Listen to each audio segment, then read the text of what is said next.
Salve, salve, alunos e alunas do Canal Educação! Sejam todos muito bem-vindos, sejam todas muito bem-vindas a mais essa aula de Projeto de Vida.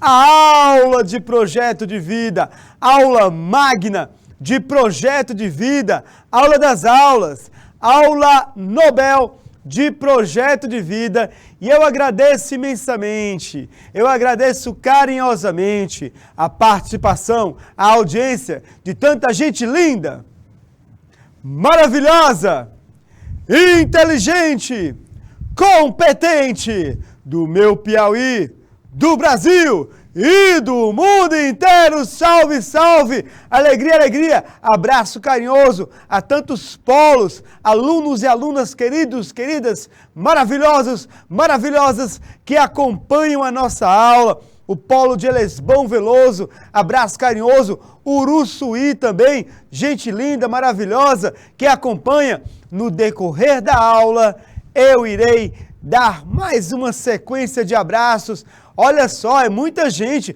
Baixa Grande do Ribeiro do Piauí, aquele abraço carinhoso. Do Inocêncio 5, abraço carinhoso. Eliseu Martins, Elesbão Veloso, abraço carinhoso. Guaribas 1 e 3, Uruçuí do Piauí, é muita gente linda. É muita gente maravilhosa. Muito obrigado pela audiência e sem perder tempo, sem perder tempo, sem perder tempo, porque tempo é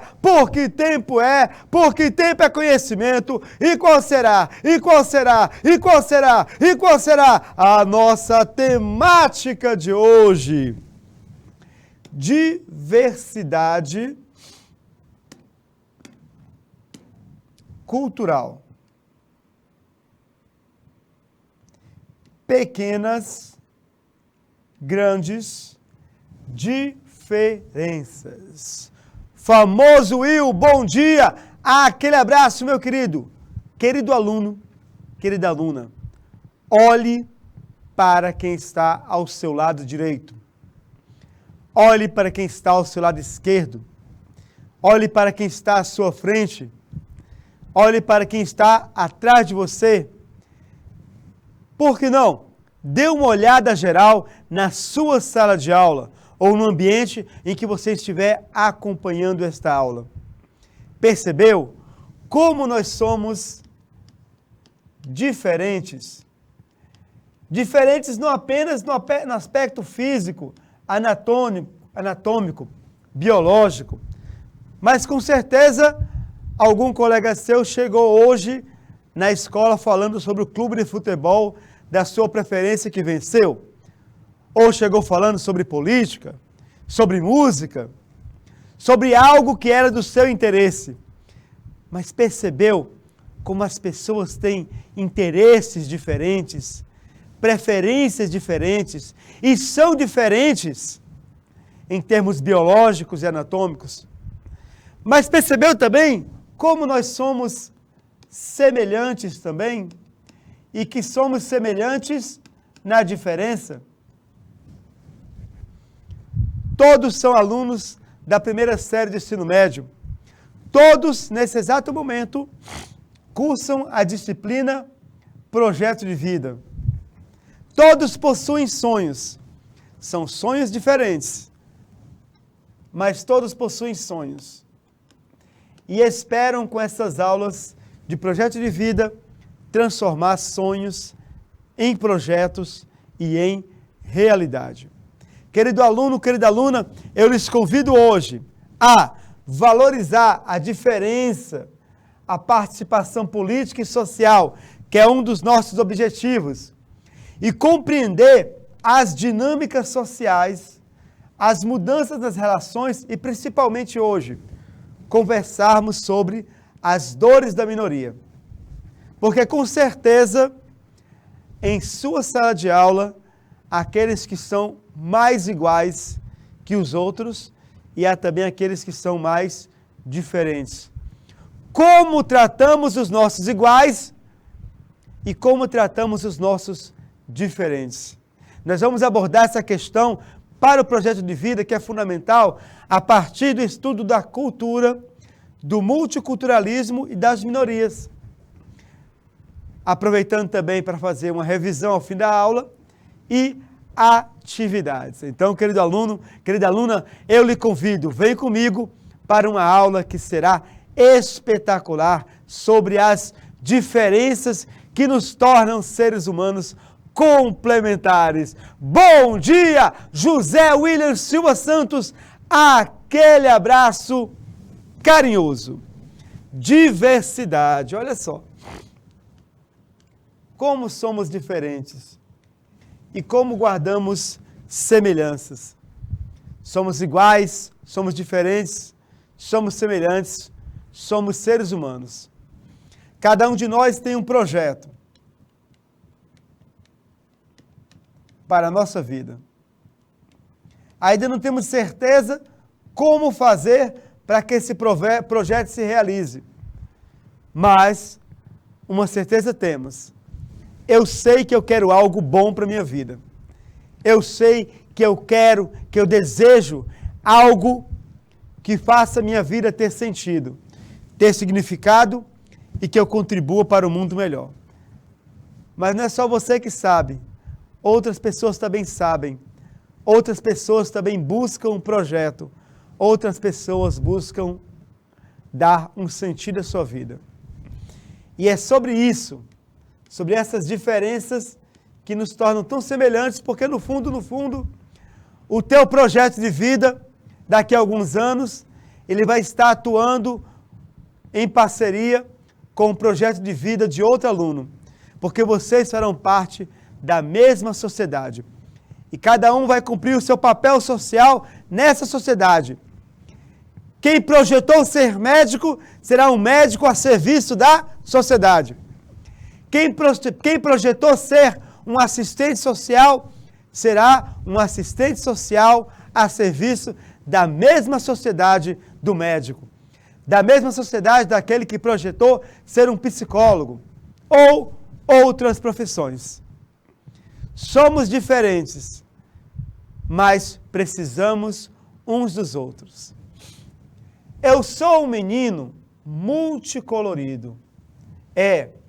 Eu sou de todas as cores por dentro. Eu sou misturado. O meu sangue é feito do sangue de muitas raças. Minha mãe disse que quem tem a voz de raças diferentes é esqueci. É um nome complicado. Prefiro pensar que sou multicolorido. Eu tenho sangue de francês, de negro, de espanhol e de índio. Por fora, eu sou branquinho, de cabelo claro. Por dentro, sou europeu, preto, mulato, mestiço. Acho que é por esse motivo que eu gosto tanto dos índios do Brasil. Gosto deles porque eu sou um pedaço índio e porque eles estão deixando de ser índio por inteiro. É que as pessoas brancas aqui do Brasil já faz tempo que estão enganando e destruindo eles, os donos da terra. Eu vi na televisão os índios Chavante em Brasília. Eles estavam querendo que o presidente ajudasse todos eles a não desaparecerem. Fiquei muito aborrecido. Vai chegar o dia em que não vai mais ter índio no Brasil. Nesse dia, o Brasil vai ficar bem pequenino e não vai mais ser tão bonito, porque quem faz a nação são as pessoas da terra. Nesse dia, eu vou ficar triste para sempre. Sei que vou ficar branquinho de raiva. Eu falei para vocês no início da aula que nós somos diferentes externamente. E nós também somos diferentes, diversos internamente. Eu posso ser branco, mas eu tenho sangue de francês, de negro, espanhol e de índio. O brasileiro é fruto da união de muitas raças. Uma união que foi violenta. Os brancos europeus violentaram os índios, em seguida violentaram os negros. Mesmo com essa violência que houve, nós podemos afirmar que nós somos, por dentro, internamente, formados por diversos povos. Eu tenho um pouco de índio, eu tenho um pouco de francês, de europeu, português e assim por diante. Saiba que você, querido aluno, que tem em mente um projeto de vida, você tem que ter em mente que o teu projeto de vida, ele deve ter o teu rosto. Ele deve ter a tua face. E você é a soma de muitos. Tuas características físicas e biológicas são herdadas de seus pais, mas também dos pais dos seus pais e dos pais de seus pais. Você pode ser branco e ter um antepassado indígena, negro e ter um antepassado de uma raça diferente. Aliás, o conceito de raça, ele precisa ser superado. Daqui a pouco falaremos sobre isso. Você também é fruto da sua cultura. Quem nasce Lesbão Veloso, age como quem nasce Lesbão Veloso. Tem costumes próprios, jeito de ser próprio. Quem nasce em Uruçuí, age como alguém que nasceu em Uruçuí. Tem um jeito próprio de falar, expressões próprias. O teu projeto de vida tem que ter o teu rosto.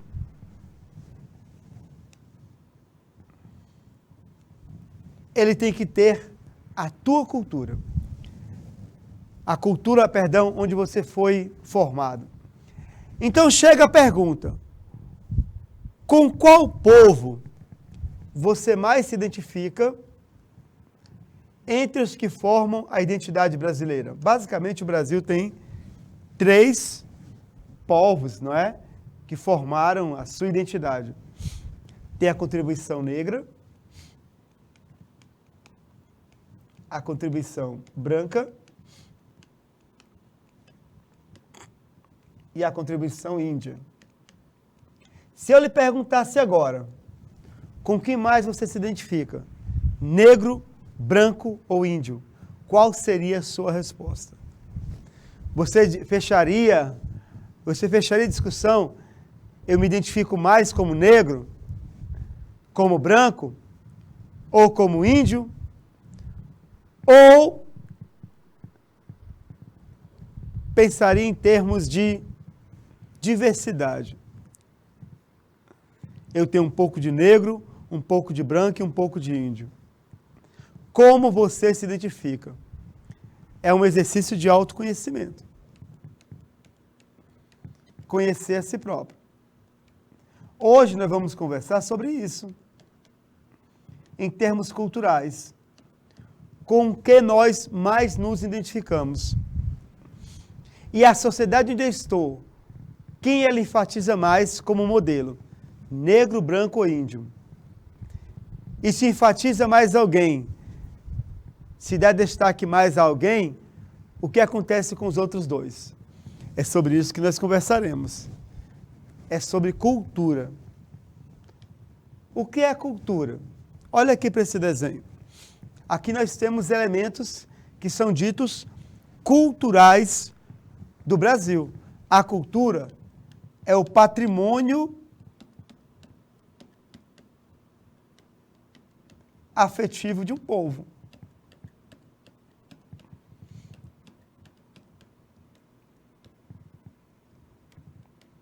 A cultura é formada por elementos que nos identificam. e a identificação vem pelo afeto. Se eu olhar uma bola de futebol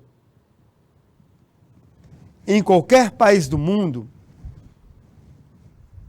e a pessoa souber que eu sou brasileiro, ela vai imaginar, não, ele é brasileiro, sabe jogar muito bem futebol, porque é algo que está no nosso patrimônio, sermos uma escola de futebol reconhecida. Mas também vão pensar no Brasil em termos de carnaval, samba, natureza. Vão pensar também nas praias do Brasil. Vão pensar também nos indígenas brasileiros. E assim por diante. A cultura é esse patrimônio afetivo, que cada cidade também tem. Qual é o símbolo de Leblon Veloso? Há algum símbolo em que você aponta e já sabe que aquilo identifica a cidade? Ou Baixa Grande do Ribeiro, ou Dom Inocêncio. Às vezes é um monumento, às vezes é um elemento natural, uma montanha, e assim por diante. A cultura é algo que nos identifica. Ou melhor, é algo com quem eu me identifico. E que me faz sentir pertencente a um local, a um povo. Turma, a palavra cultura, ela vem do latim e designa o ato de cultivar a terra, cuidar do que se planta. O termo cultura, ele está assim vinculado ao ato de trabalhar, a uma determinada ação. Seja, por exemplo, ensinar uma criança ou cuidar de uma plantação. Porém, o termo cultura, ele pode ser utilizado com diferentes significados. No senso comum, o que é o senso comum, gente? Senso comum é aquela ideia geral que as pessoas têm sobre um assunto, que não é necessariamente uma ideia, um conhecimento científico. No senso comum, nós nos acostumamos a usar o termo cultura como sinônimo de educação. A pessoa que demonstra ter grande conhecimento, a pessoa que demonstra ser inteligente, nós falamos, olha, sujeito tem muita cultura. Sujeito tem cultura. Fulano demonstra ser uma pessoa culta, possui cultura. Porque no senso comum, cultura é educação, é conhecimento. Só que esse conceito, ele pode ser um aliado da discriminação. Porque pessoas e grupos, eles podem ser julgados de forma positiva ou negativa com base em seu grau de escolaridade. Por exemplo, se eu tomar cultura como sinônimo de educação, grau de escolaridade, eu vou afirmar que a música... Deixa eu ganhar mais espaço aqui. Eu vou dizer, se eu tomar essa concepção de cultura como educação, escolaridade como a correta, digamos assim, a música ensinada na faculdade, que é a música erudita, clássica, é o melhor estilo musical, o mais completo. Ao passo que a música que é composta por digamos assim, uma pessoa pouco escolarizada,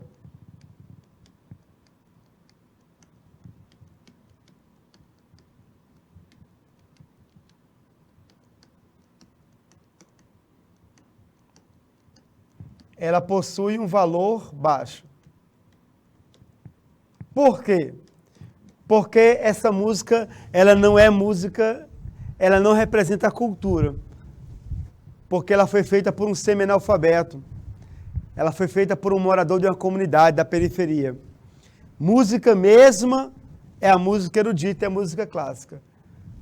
Porque para eu compor uma música clássica, eu tenho que ter conhecimento musical, eu tenho que ter escolaridade. E para eu compor uma música popularesca, popular, eu não preciso de tanto conhecimento. Então, cultura no sinônimo de educação e escolaridade pode levar a preconceitos sociais.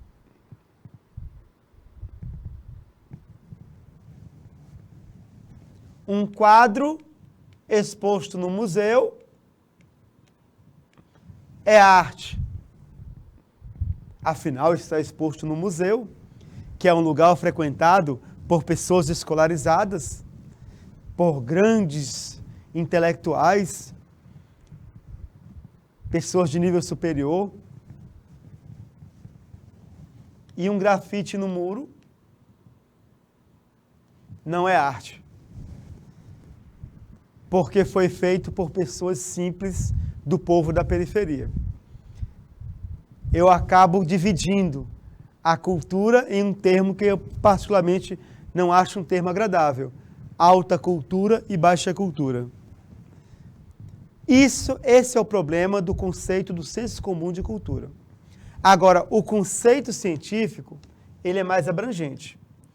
O conceito científico diz que cultura é um conjunto de práticas, saberes, valores e normas construídos por interações sociais em cada grupo humano em determinado tempo histórico. A perspectiva científica, ela vai dizer que a música clássica é cultura, a música popularesca é cultura, a pintura é cultura, o grafite é cultura, tudo é cultura porque foi construído por um povo, por uma comunidade, por pessoas. Então, o termo cultura significa a produção de um povo e não a produção de uma parte do povo que teve acesso à escolaridade. Abraço carinhoso, Alencar Assênio, bom dia, querido. Nesse sentido, é que nós precisamos entender que esse conceito de cultura popular e cultura erudita definiu que a cultura popular e cultura clássica erudita, ele tem muito de conotação social. A sociedade, ela acostumou-se a chamar de cultura erudita práticas e valores que têm origem nas classes dominantes.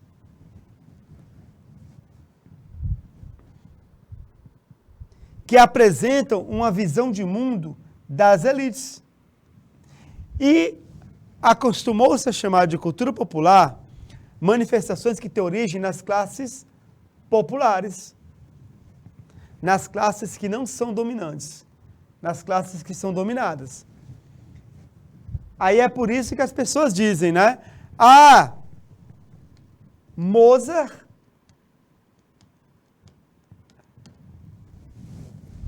é um clássico. Por quê? Porque o seu estilo musical é um estilo identificado com as classes dominantes. Mozart foi um gênio. E um cantor tal, cantor X de forró, digamos assim, ele é um cantor popular. Não é um gênio. Não é um compositor. Por quê?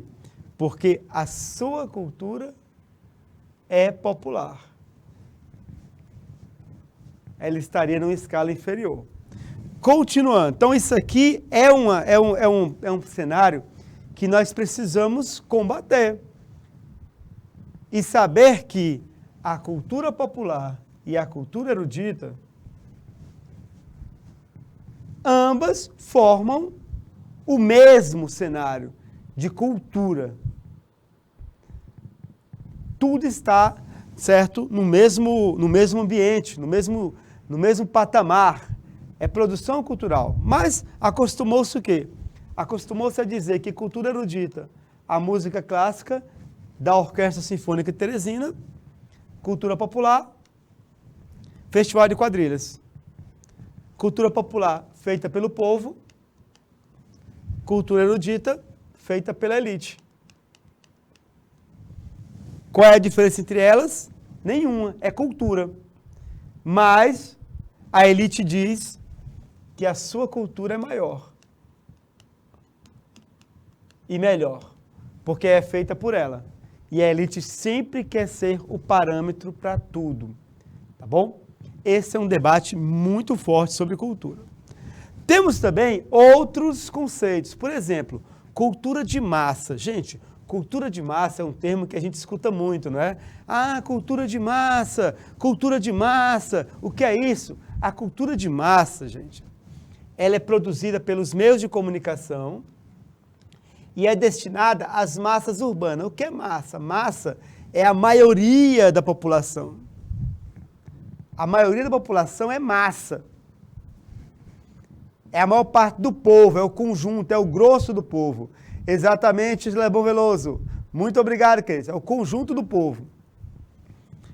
A cultura de massa, ela tem duas características que são interessantes. Ela é homogênea e ela é vinculada a interesses comerciais. Cultura de massa, por exemplo, as novelas. As novelas são cultura de massa, porque elas têm grande audiência, prendem a atenção de telespectadores que ficam em frente a uma TV. É uma cultura de massa. As novelas são homogêneas, elas são iguais. Não no sentido do enredo, mas a estrutura de uma novela é a mesma. Numa novela você vai encontrar o mocinho, você vai encontrar o vilão, você vai ter uma história que vai se desenrolar no decorrer dos capítulos, você vai ter um desfecho, você vai ter personagens auxiliares. Toda novela é igual em termos de elementos. Jogo de futebol, o estádio Lindolfo Monteiro, espetáculos esportivos são exemplos de cultura de massa. Jogos de futebol também são cultura de massa. É feito para a grande massa, para o povo.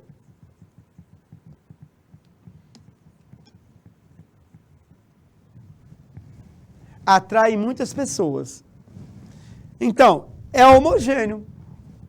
Essas pessoas que estão aqui, reunidas nesse jogo de futebol, acredito que do River, pelas camisas, essas pessoas que estão aqui reunidas para essa partida de futebol, elas estão vestidas, não necessariamente nessa foto, mas vão vestidas ao estádio com a mesma camisa do time de futebol, as mesmas cores, mesma bandeira.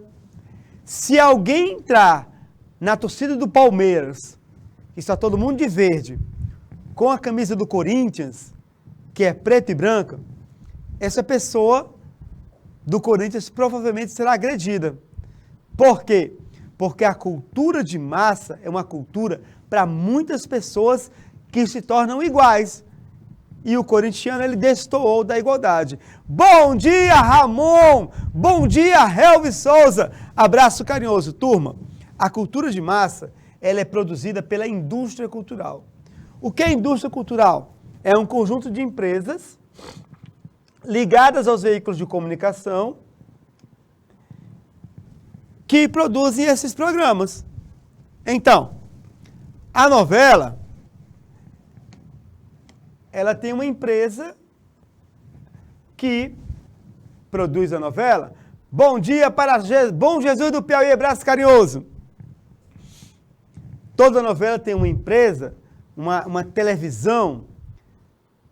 Os filmes também tem uma empresa. É Marvel, é DC, é Sony, é essa ou aquele estúdio. São indústrias culturais. Zé Emílio Dias, abraço carinhoso. Jogo de futebol também, ele passa em tal canal, ele passa no outro, dá grande audiência, prende a atenção das pessoas. Só que há um problema. Qual é o problema da indústria cultural e da cultura de massa? O dono dessa televisão, ele é rico. Ele é da classe dominante. Os donos. os donos daquela FM que toca tal música são ricos da classe dominante. Por exemplo, por que vocês acham que a música sertaneja universitária hoje é a que mais toca no Brasil? Por que vocês acham que ela se tornou uma música popular, com os cantores muito famosos?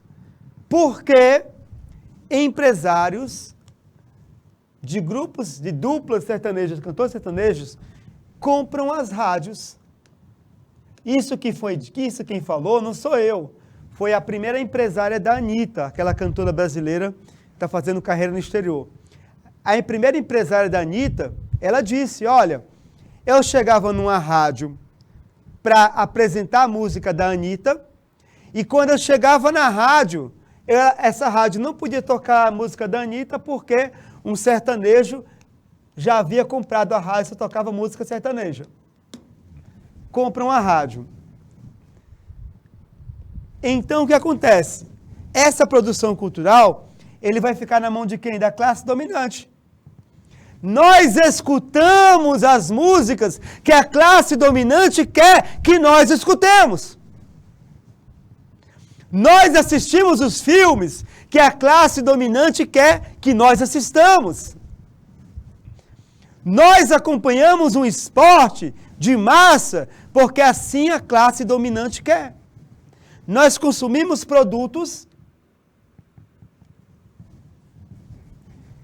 que nos são direcionados pela classe dominante. Isso é indústria cultural. Hoje você escuta, exatamente, você é fã hoje. Você hoje é fã exatamente do cantor que a classe dominante quer que você seja fã. Porque a classe dominante, ela vai comandar a programação na internet, na TV e no rádio. Você é um produto do seu tempo. Assim como eu fui produto do meu tempo.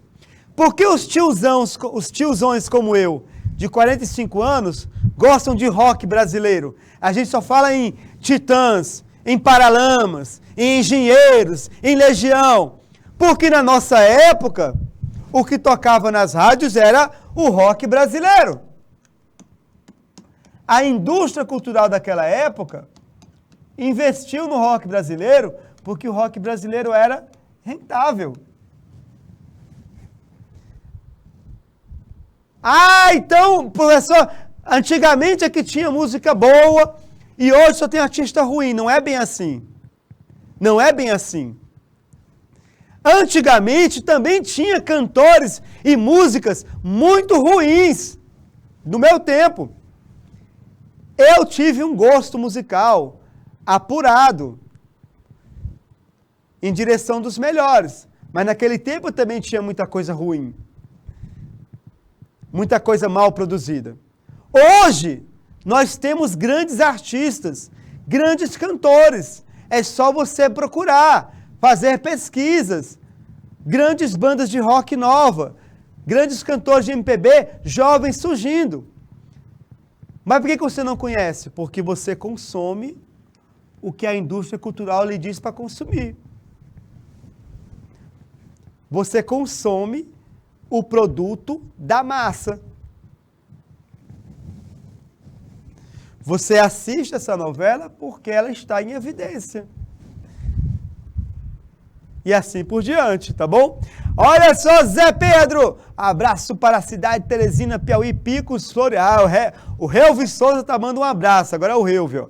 Ele manda um abraço para Teresina, Picos, Floriano, Fortaleza, Disseu, Arco Verde, Eliseu Martins, Palmeiras do Piauí, etc. Então, turma, percebe então? Essa é a diferença, cultura de massa e indústria cultural. Você é fã de futebol porque no Brasil só tem futebol. O Brasil é um país que tem uma monocultura esportiva. Parece que só existe futebol como esporte no mundo.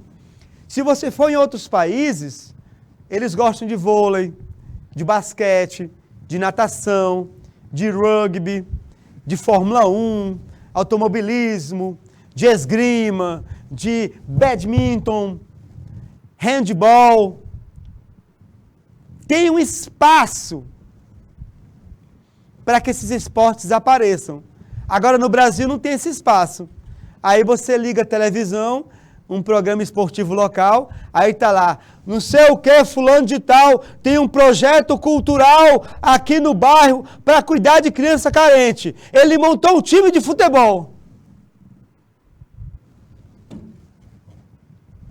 Ele não monta time de basquete, não monta time de vôlei, não monta equipe de atletismo, é futebol.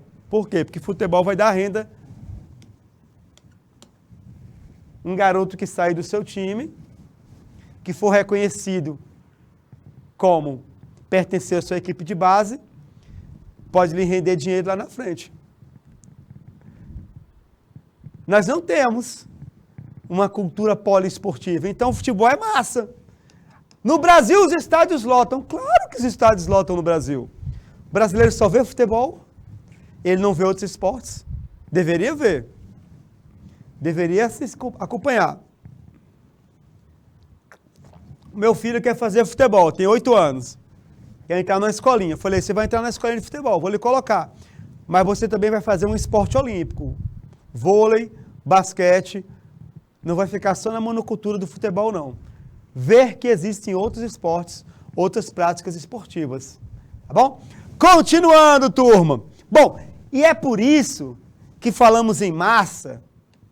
A massa, a maioria, que precisamos falar em algo chamado minorias, que são aqueles que não estão no padrão.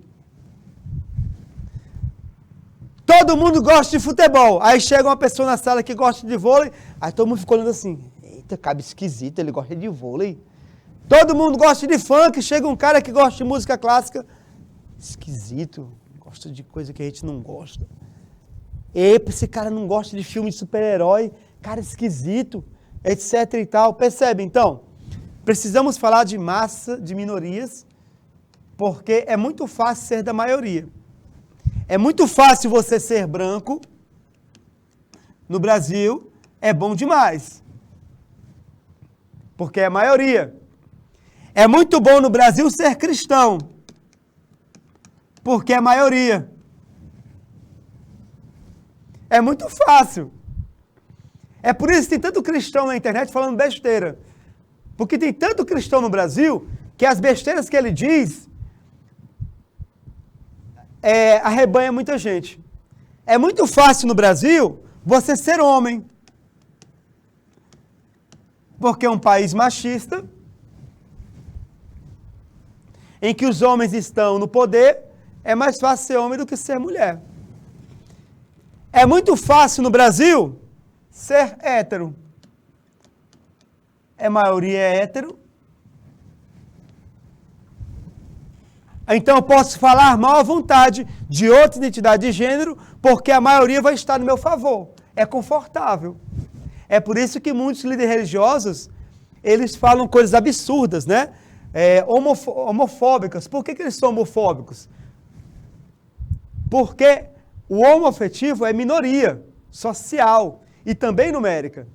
E eu ser hétero é uma garantia de que mais gente vai apoiar o meu discurso. Eu ser homofóbico é uma garantia de que mais gente vai apoiar o meu discurso do que se eu fosse uma pessoa que reconhecesse as opções de gênero e identidade de gênero. Precisamos falar das minorias. Porque de repente você é parte de uma minoria e não sabe.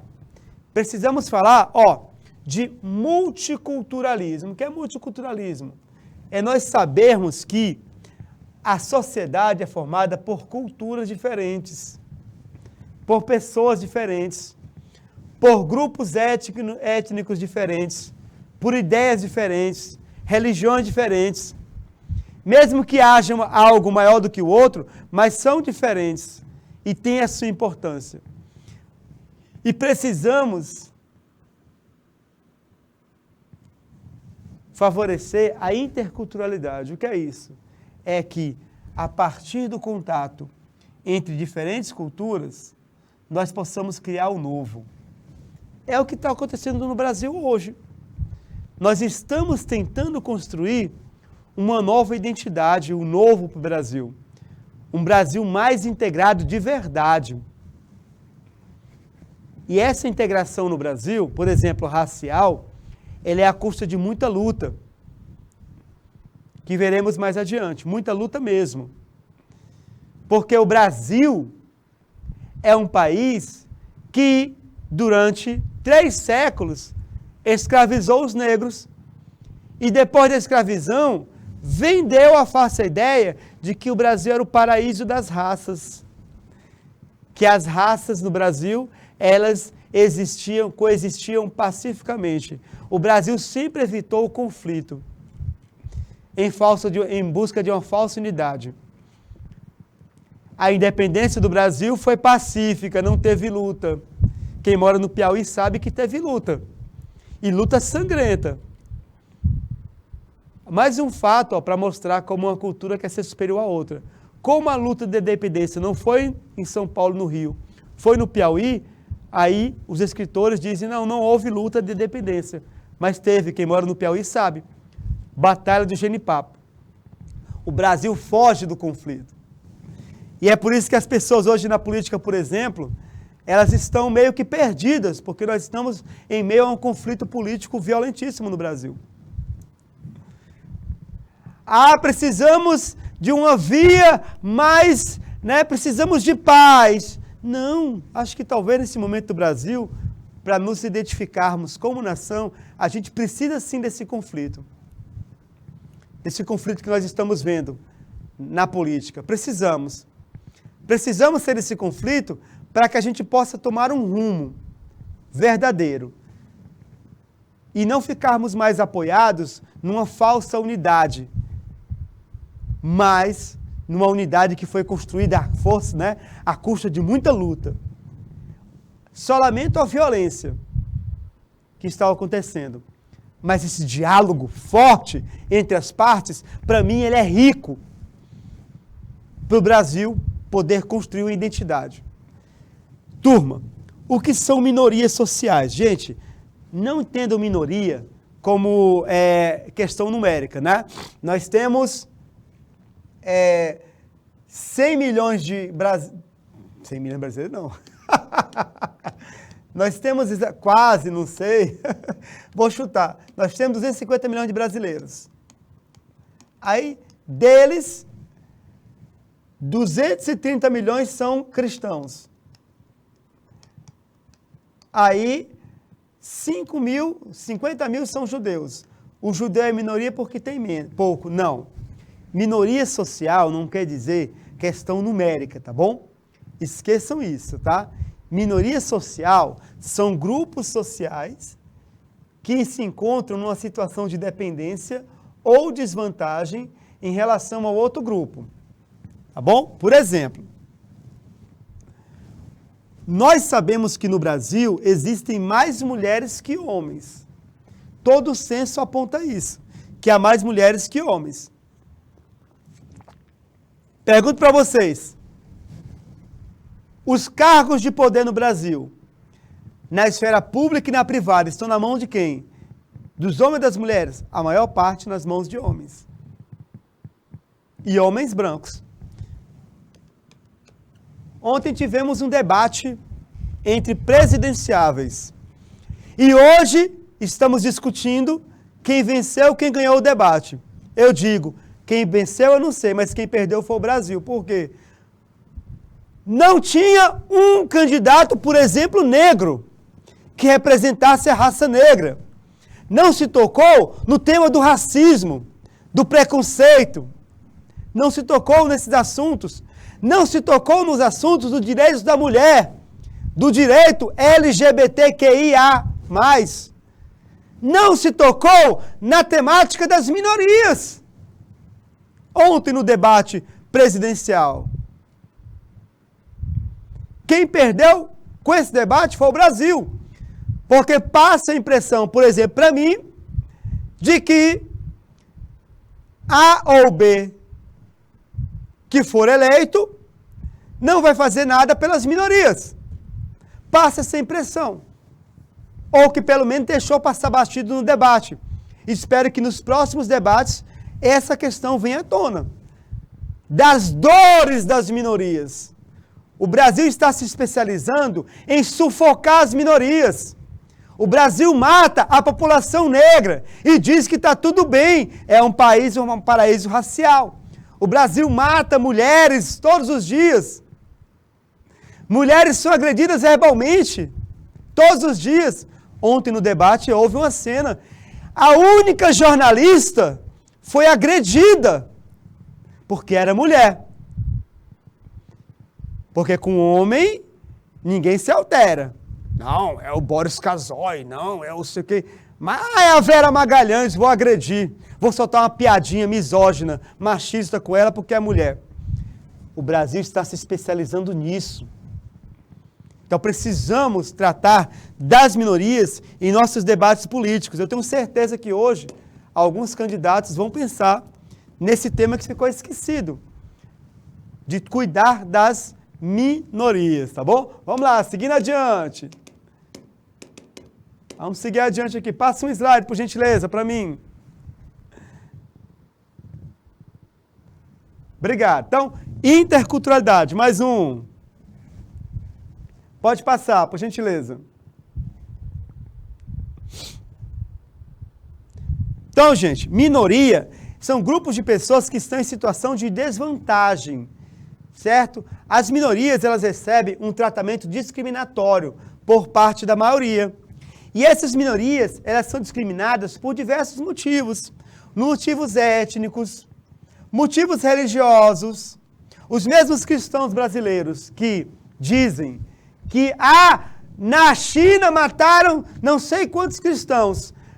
Os mesmos cristãos que falam sobre isso aplaudem quando um louco cristão extremista destrói um terreiro de Umbanda. É bom ser maioria, não é? É bom ser maioria. Ruim ser minoria. Questões de gênero, que vamos abordar daqui a pouco. Sexualidade. Questões linguísticas. Questões linguísticas.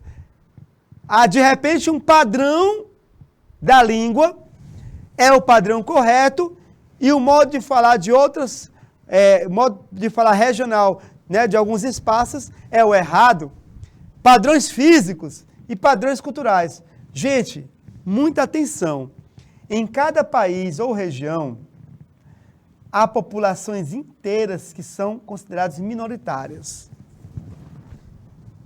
Quem vai definir o que é minoria? São aqueles que dominam. Bom, continuando, gente. Vamos agora, nessa reta final da primeira aula, ver algumas características de minorias, tá bom? Olha só, gente. Uma característica de uma minoria... Bom, minoria fica bem claro. Minorias são, por exemplo... Colocar aqui quem são as minorias logo. Ó, exemplos de minorias no Brasil, para que não esqueçamos. A população negra é minoria. É um grupo social que é, sim, né, que é tratado com desrespeito no Brasil. Populações indígenas. Nós estamos tendo um genocídio indígena no Brasil. Pessoal, é um termo difícil, é um termo muito duro. Procure na internet Lei do Genocídio e veja as definições de genocídio para a lei brasileira e a punição para quem, certo, age assim. E lá você vai encontrar um artigo que é você, né, que é você massacrar ou permitir o massacre de um grupo social brasileiro. Imigrantes. Migrantes são minorias, tanto numérica como também, não é? A pessoa, aquela chefe de cozinha, Paola Caserola, acho que é esse o nome? Paola Caserola, acho que é esse o nome, uma argentina radicada no Brasil. Ela tem um posicionamento político dela, né? Aí toda vez que ela diz o posicionamento político dela, aí as pessoas falam, vem lá da Argentina falar besteira, percebe? Ela é uma minoria, ela é uma imigrante, minoria. Uma estrangeira, aliás, ela é naturalizada brasileira, mas ela não pode ter voz porque nasceu na Argentina. As mulheres também são minoria. O feminicídio está aí para dizer. Homoafetivos, os idosos. Um país que destrata os idosos. Moradores de comunidades, ou como se fala popularmente, favelas, são minorias. portadores de deficiência, moradores de rua, tudo isso aqui são minorias, tá bom? Ramon, abraço carinhoso. Ítalo Gabriel, abraço carinhoso. Quais são suas características? Para encerrar a primeira parte da aula, ó. Vulnerabilidade, são vulneráveis. Eles não encontram amparo na legislação, ou se existe, esse amparo não é implementado de modo eficaz. Por exemplo, os transgêneros. Nós temos no Brasil leis que coíbem, né, que proíbem a homofobia, mas as leis não são respeitadas, porque os homofóbicos chamam crime de liberdade de expressão. Então, o que é que precisa fazer uma minoria? Lutar para que sua voz seja mais escutada. Porque chamam crime de homofobia de liberdade de expressão. Outra questão, a identidade e informação, não é? Mesmo que essa minoria exista há muito tempo, a sua identificação ela é uma reconstrução. Por exemplo, população negra. A população negra, ela está constantemente mostrando o seu rosto, a sua identidade, mas ela precisa a todo instante afirmar essa identidade. Se ela não afirmar essa identidade, não lutar pela sua identidade, acontecem cenas como essa daqui, ó, de um policial em São Paulo que pisou no pescoço de uma mulher negra. Sabe o que aconteceu? Ele foi inocentado. Por quê?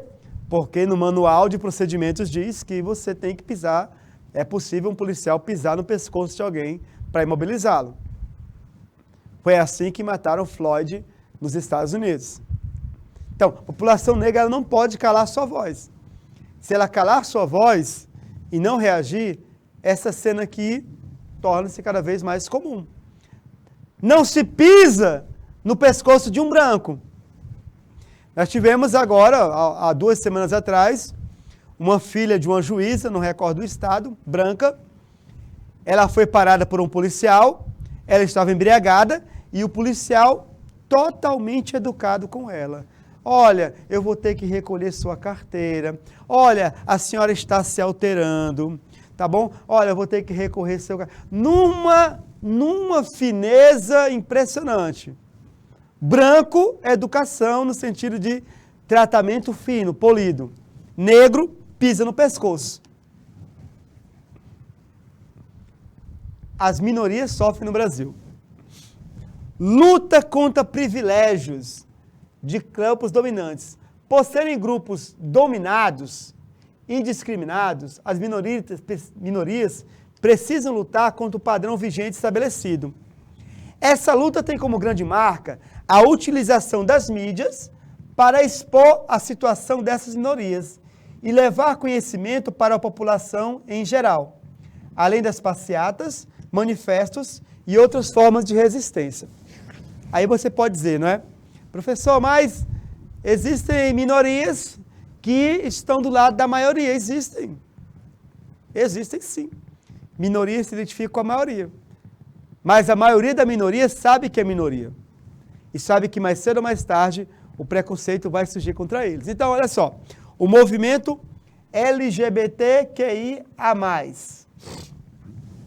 Tá bom? Movimento LGBTQIA+. Ele tem utilizado alguns espaços para falar, ter voz e ter vez. Mas a sociedade brasileira continua a ter, certo? Procedimentos diferentes. É uma sociedade que condena um museu, uma exposição queer museu, ligada ao público LGBTQI+, mas é uma sociedade que, por exemplo, aprova outras formas de nudez. Eu tenho um tio que ele quando ia nas missas, uma vez eu estava na missa, sentei do lado dele. Não vou falar essa história não. Continuando. Bom, estratégias discursivas. As minorias, para aumentar a consciência coletiva quanto a seu estado de vulnerabilidade na sociedade, elas precisam utilizar estratégias discursivas, ou seja, lutar contra o discurso da classe dominante. Por exemplo, as mulheres, elas precisam lutar contra o discurso machista da grande mídia. Houve uma violência sexual. Geralmente na imprensa, quando há um caso de violência sexual, de um estupro, por exemplo, como é que a imprensa trata aquele que violentou? Ah, ele é um monstro, animal, um louco. Não! Isso é uma estratégia discursiva para dizer que homens normais não violentam as pessoas, mas são homens normais que cometem estupro e violência. Mas eu vou falar monstro, animal e louco para separar os homens bons dos homens maus, quando na realidade são homens que cometem violência sexual, violação e estupro. São homens normais. Percebe, então? É preciso lutar contra essas estratégias discursivas, também para que essa luta, né, favoreça as minorias. Aqui nós temos os exemplos. Na próxima aula vamos começar falando de uma minoria, que é o grupo LGBTQIA+. Até daqui a pouquinho. Abraço carinhoso, salve, salve, tchau!